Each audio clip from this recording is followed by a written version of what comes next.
Okay, thank you so much, Dr. Mikhail, for giving me this opportunity to address friends and colleagues attending Malmo gathering nowadays.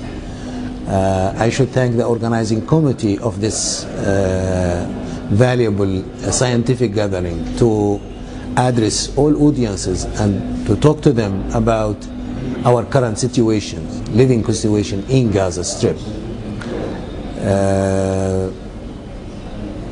I hope I would be physically with all of you to meet and discuss, but unfortunately, due to blockade imposed on Gaza for the last 9 years or so, we have very movement restrictions in Gaza Strip. That's why I couldn't be there, but I still hope that one day we will meet together and discuss crucial issues related to this wonderful approach that has been invented by a great man, Professor Haim Omar, and it has been the first time to be presented to professional community in the Gaza Strip. So I thank you all.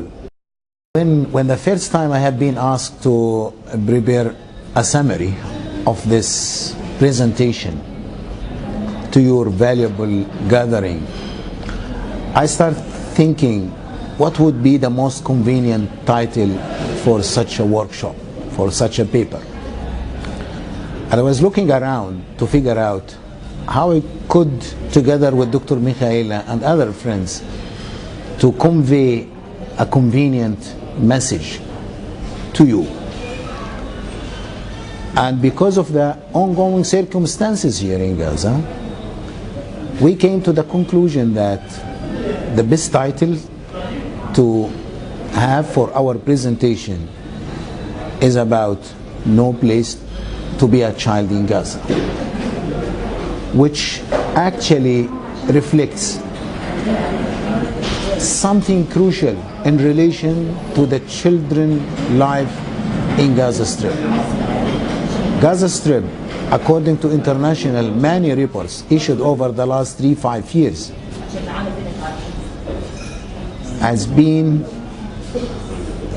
clear that Gaza Strip is an unlivable place, taking into consideration that around 50% of the population of Gaza are under the age of 16. We are talking about very young generations who really need a safe place to grow up within in order to develop a healthy psychosocial and mental health profile. But unfortunately, due to what we have experienced, especially over the last 6-7 years, where children have experienced 3 wars, they have encountered severe traumatic events. Many of them have witnessed mutilated bodies of their beloved ones. Others were not able to stay at home because their homes have been targeted and has been demolished. Some, in many cases, over the whole families, where very few children have survived. Schools also have been targeted, where hundreds of schools have been demolished during these 3 wars. Mental health clinics, public health clinics have been destroyed as well. So trauma in Gaza Strip is something ongoing. And sometimes I do have the feeling that trauma as a terminology doesn't reflect the exact tough situation that we all together living here in Gaza, especially for children. It's a kind of catastrophic daily life conditions. That's why we choose this title for our workshop. There is no place to be a child in Gaza. It's even more than this. There is no place to be a human being in Gaza.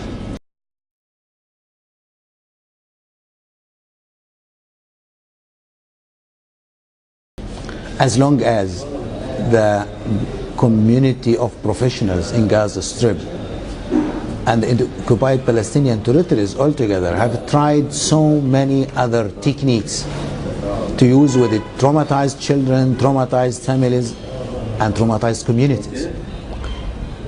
And unfortunately, many of these techniques wouldn't make any difference within the Palestinian community, simply because many of them have been developed in a way that couldn't be sensitive to the culture here. And throughout my clinical experience in supervising a huge professional community in the Gaza Strip, I have learned that many of these techniques couldn't be beneficial for their beneficiaries.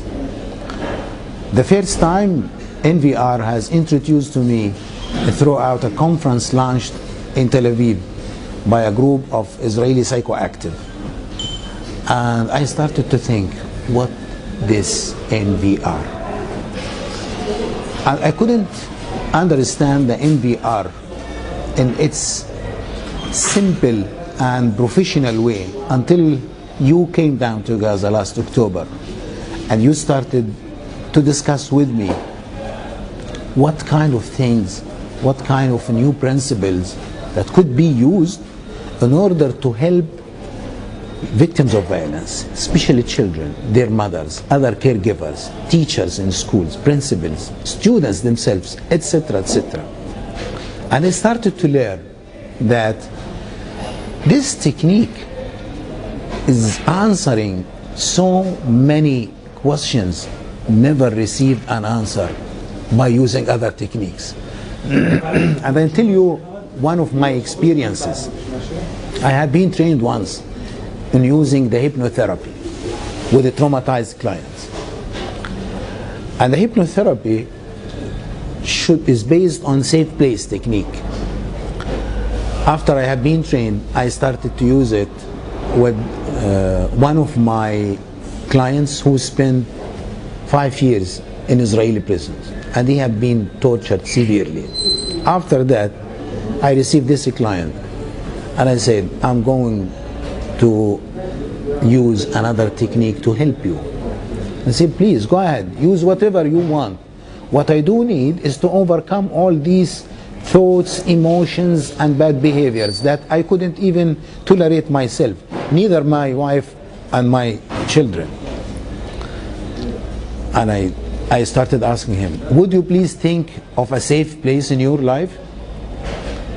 And he spent more than 3-4 minutes thinking, and suddenly his tears came down, and he said, I couldn't find a safe place in my life. I'm not safe at home, I'm not safe in the street, I'm not safe, there is no safe place here. And I admitted that time that of course people might not feel safe, including myself. What I have learned out of the implementation of NVR here is that the safe place should be created from within. It's something inside. Even if the environment, the surrounding environment, wouldn't help us to find a safe place, at least we'll find it here. Later on, we can spread these feelings of safety among our very close communities, like my family, my community, my neighborhoods, etc., etc. That's why I would prefer to call this NVR as a family technique. It's a family authority, because it does care about how to establish a new authority that, considering safety and security of the entire family members, could start up with the children. But this is important, that when the children feel safe and secure, that would give safety and security to their parents. I do believe, and this is again one of my lessons learned that I have gained over my clinical experience, that parents are not giving care for their kids only. It's not one way. Rather, kids could give care for their parents as well. So the rearing process in a traumatized community like this is something mutual. You take care of your kids. When they are safe and secure, you can feel that. And you will become feeling safe and secure as well. Many of the experiences I have been encountering during the time of bombings and chilling, where mothers hang their little children with full of tears and tremoring because of the fear, and they keep saying to the kids, don't be worried. They were not able to convey their messages to their children until we started to use this technique since last October, where we have found a significant outcomes over a short period of time. I mean, many of the pillars that you presented throughout the training you carried out do really match the Gaza culture, the Palestinian culture here. That's why I'm really honored, and I feel that we are on the right track by adopting this new technique here. That's why I would call it the new family authority. As long it starts with family, even the family within schools, because we do have a school family. So wherever we could fix up the families that exist in our life, whether in school or at home or even at our smaller community, this would be helpful for children, their parents, caregivers, and the community at large.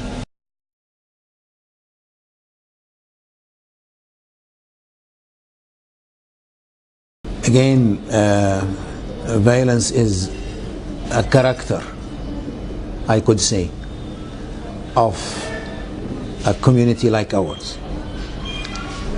And we do have a very long history in relation to this issue. As long as violence is going into circle. I still remember many of my clients who have been stopped at checkpoints, being humiliated and maltreated by the Israeli soldiers. They couldn't show their anger. They couldn't react, but they go back home full of anger. And they immediately start beating up their wives in order to get relief of this anger. Then wives couldn't react, culturally speaking, violently against their husbands, because we are still living in a tribal community. But instead, they go and find another victim, the children. They start beating them up. Again, children don't need the care of their mothers.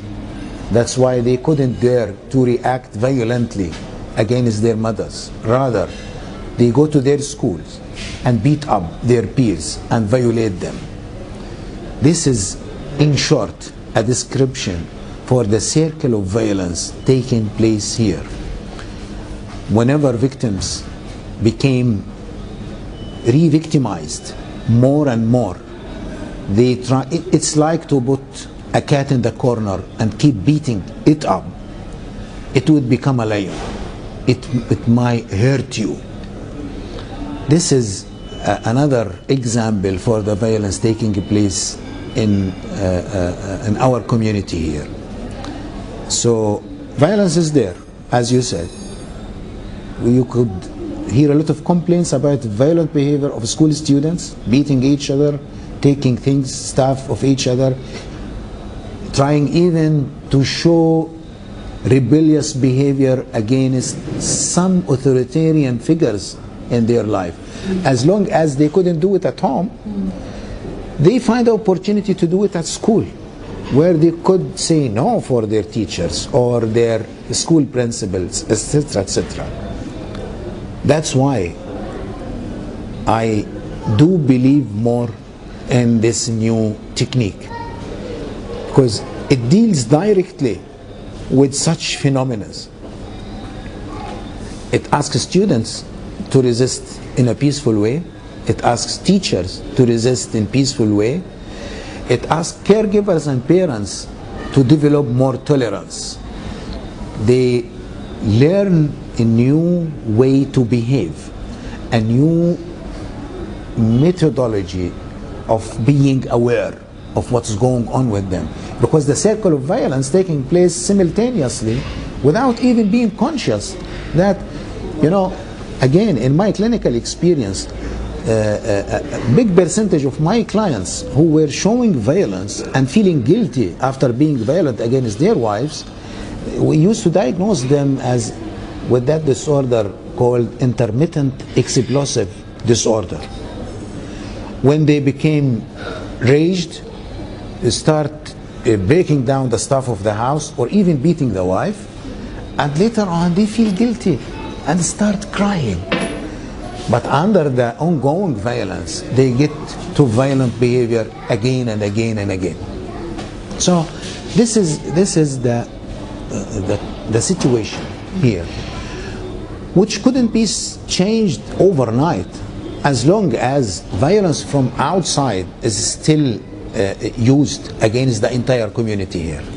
So NVR, or the New Family Authority, it gives the opportunity for all parties, parents, teachers, students, because they are all victims. What do you think about the female power to get the man involved? As living in a tribal community, very traditional, still the responsibility of rearing children is a total responsibility for mothers, for the females. That's why I keep saying wives, females in general in our community, have double and maybe triple responsibilities. They have to take care of children, they have to protect their families, and in so many cases they have to be the breadwinners of their families. When fathers became in prison or being killed or deported, for all these reasons, mothers would take care of the role of the father as well. So mothers have more responsibilities than fathers in our community. The main responsibility of the father is to secure bread for the family, which is something crucial to be survived. But taking care of children, rearing them, educating them, trying to help them to overcome their problematic behaviors, etc., etc., even protecting the family itself.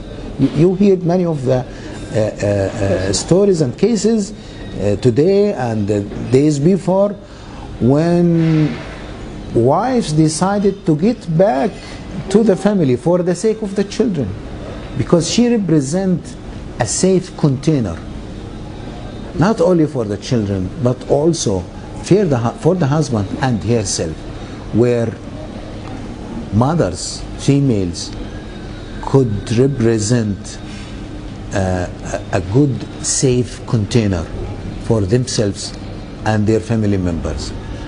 That's why taking care of mothers is something important. That's why when we invite people to come and share our activities here, we will find females responding more than males and being involved more than them, giving more examples, because they have this unconscious feeling that this is their responsibility. And I do appreciate that for them so much, and we have to rely, we can rely on them.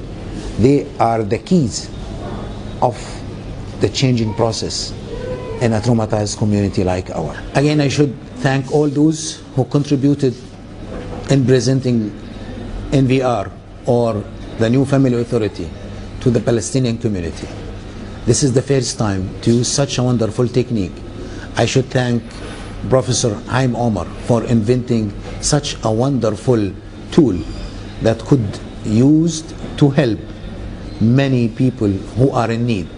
I should thank Dan Dolberger, who started discussing with me the first initial ideas in our trip from Erez to Tel Aviv.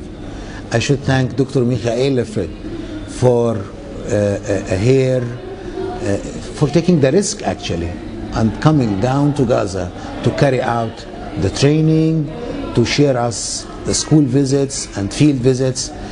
And I should thank you all for giving me this opportunity to talk about my initial experience in relation to the NVR, or what we so call the New Family Authority. thank you all.